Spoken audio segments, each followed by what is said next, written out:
Hello നമസ്കാരം, പുതിയൊരു വീഡിയോയിലേക്ക് സ്വാഗതം.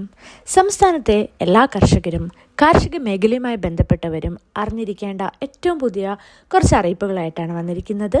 അതിനു മുമ്പായിട്ട് ഈ ഒരു ചാനൽ ആദ്യമായിട്ടാണ് കാണുന്നതെങ്കിൽ സബ്സ്ക്രൈബ് ചെയ്യുക, സപ്പോർട്ട് ചെയ്യുക.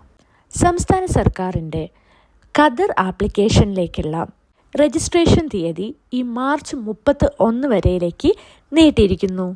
പലതരത്തിലുള്ള കാർഷിക മേഖലയുമായി ബന്ധപ്പെട്ട സബ്സിഡികളും പലതരത്തിലുള്ള തുകകളും PM കിസാൻ സമ്മാൻ യോജനയൊക്കെ തുകയൊക്കെ കൈപ്പറ്റുന്നവരാണ് നമ്മൾ, അല്ലേ? അങ്ങനെയുള്ളവർ എന്തായാലും ഈ ഒരു ഖദർ ആപ്ലിക്കേഷനിൽ രജിസ്റ്റർ ചെയ്തിരിക്കണം എന്നാണ് സർക്കാർ പറയുന്നത്. കൂടാതെ PM കിസാൻ സമ്മാൻ നിധിയുടെ 19ാമത്തെ ഗഡു വിതരണം നമ്മുടെ ഫെബ്രുവരി മാസം 24 തന്നെ ആരംഭിച്ചിരുന്നു. അതെല്ലാവർക്കും തന്നെ കിട്ടിയെന്ന് വിശ്വസിക്കുന്നു. ഇനി അടുത്ത, അതായത് 20ാമത്തെ ഗഡു ഉടൻ തന്നെ വിതരണം നടക്കുന്നതായിരിക്കും.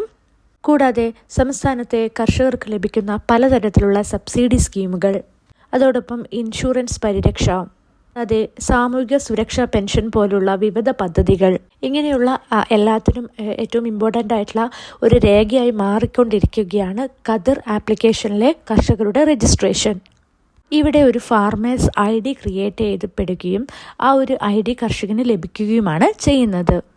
ഈ ഖദർ സ്കീമിലൂടെ അപ്ലൈ ചെയ്ത് അതിൽ നിന്ന് ലഭിക്കുന്ന ആ ഒരു ID വഴി നിങ്ങൾക്ക് പലതരത്തിലുള്ള ആനുകൂല്യങ്ങൾക്കും സബ്സിഡികൾക്കുമൊക്കെ അപേക്ഷിക്കാൻ കഴിയുന്നതായിരിക്കും. അതാണ് ഇതിൻ്റെ ഒരു ഇമ്പോർട്ടൻ്റ് ആയിട്ടുള്ള കാര്യം.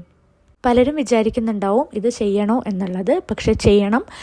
കാരണം പലതരത്തിലുള്ള വായ്പകൾക്കും ഈ പറഞ്ഞ പോലെ PM കിസാൻ സമ്മാൻ നിധിയിലേക്ക് ഇനി നിങ്ങൾക്ക് തുകകൾ ലഭിക്കണമെങ്കിലൊക്കെ ഈ ഒരു ഖദർ ആപ്ലിക്കേഷൻ നിങ്ങൾ ചെയ്തിട്ടുണ്ടാവണം. കാർഷിക മേഖലയിലുള്ളവർക്ക് ഇതൊരു പ്രധാനപ്പെട്ട രേഖയായി തന്നെ മാറാൻ പോവുകയാണ്. അതുകൊണ്ട് തന്നെ കൃഷിഭൂമിയുള്ളവരും കൃഷി ചെയ്യുന്നവരൊക്കെ ഇതൊന്ന് ചെയ്യാൻ വേണ്ടി ശ്രദ്ധിക്കുക. അപ്പം ഇതേപോലുള്ള ഇൻഫോർമേറ്റീവ് ആയിട്ടുള്ള വീഡിയോസിന് വേണ്ടിയിട്ട് ഈ ഒരു ചാനൽ സബ്സ്ക്രൈബ് ചെയ്യുക, സപ്പോർട്ട് ചെയ്യുക. എന്തെങ്കിലും ഡൗട്ട്സോ കാര്യങ്ങളോ ഉണ്ടെങ്കിൽ കമൻറ്റ് ബിലോ. Thank you.